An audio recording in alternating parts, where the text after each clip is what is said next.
తన్నుకుంటూ ఆ పిల్లను 2 సార్లు కిందెత్తేసి కాలుతో నన్ను డ్రెస్ చేసుకోవట్లేదు అని చెప్పి ఆ విధంగా అయితే ఆయమ్మను ఫస్ట్ ఈమెను ఒక 20 సంవత్సరాలు జైల్లో పెట్టాలని. అసలు చిన్నపిల్లలను చూడంగానే ఈ మనుషులకు అసలు ఏమవుతుందో నాకు అర్థమైతలేదు.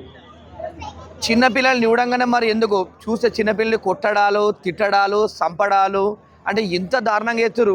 ఇలా స్కూల్కి ఎందుకు పంపిస్తారండి? పిల్లల్ని బాగా చదివిపియాలి, బాగా చూసుకోవాలని చెప్పేసి ఇలా ప్రైవేట్ స్కూళ్ళల్లో లక్షల లక్షల ఫీజులు కట్టి ఇలా పిల్లల్ని చేస్తారు. ఇలా చిన్న పిల్లలకి ఏం తెలుసు అండి, ఏడుస్తారు. ఆయమ్మలు ఎందుకున్నారు? పిల్లల్ని బాగా చూసుకోవడానికి కోసమే కదా. ఇలా మీకు లక్షల లక్షల ఫీజులు కట్టేది.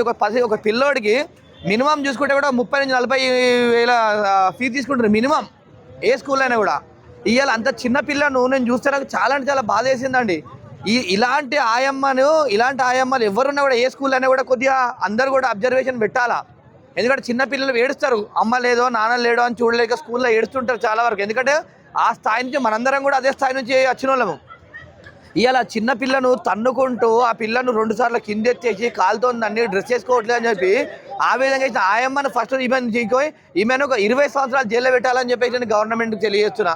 వీళ్ళు అదే విధంగా చూసుకుంటే గిట్ట మళ్ళీ సరే ఆయమ్మ చేసింది, తర్వాత వీడియో తీసి అబ్బాయి తీసే పిల్లని చూస్తే ముద్దు పెట్టాలనిపిస్తుంది, లేకపోతే ఏదో బుజ్జగించాలనిపిస్తుంది. అంత దారుణంగా కొట్టిందంటే సైకో అనుకోవచ్చా? ఏం చెప్తారు ఆమె గురించి అసలు? సైకో కాదు, ఈమెకు 20 సంవత్సరాల జైలు శిక్ష చేయాలి.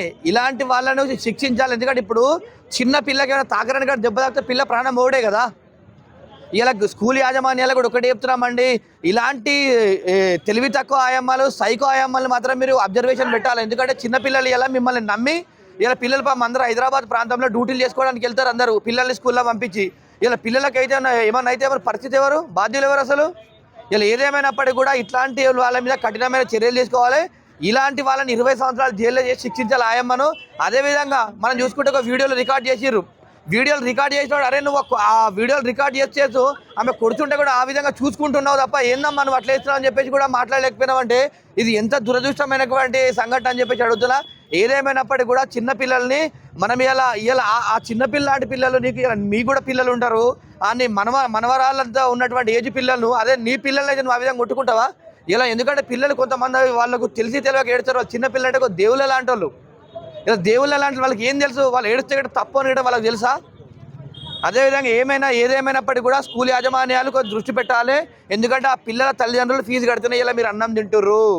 ఇలా మీకు ఆయమ్మ నీకు కూడా నువ్వు పిల్లని ఏ విధంగా ఉంటావు, వాళ్ళు డబ్బులు ఇస్తేనే ఇలా నీకు కూడా కడుపులోకి తిండేస్తున్న విషయాన్ని నువ్వు మర్చిపోయి ఇష్టానుసారంగా ఒక మృగంలాగా ఇలా పసిబిడ్డల్ని ఆ విధంగా కొట్టడం అనేది చాలా బాధాకరమైన విషయం. కాబట్టి కంపల్సరీ ఆ స్కూల్ యాజమాన్యం పైన ఈ ఆయమ్మ పైన కఠినమైనటువంటి చర్యలు తీసుకోవాలని చెప్పేసి నేను తెలంగాణ రాష్ట్ర ప్రభుత్వాన్ని డిమాండ్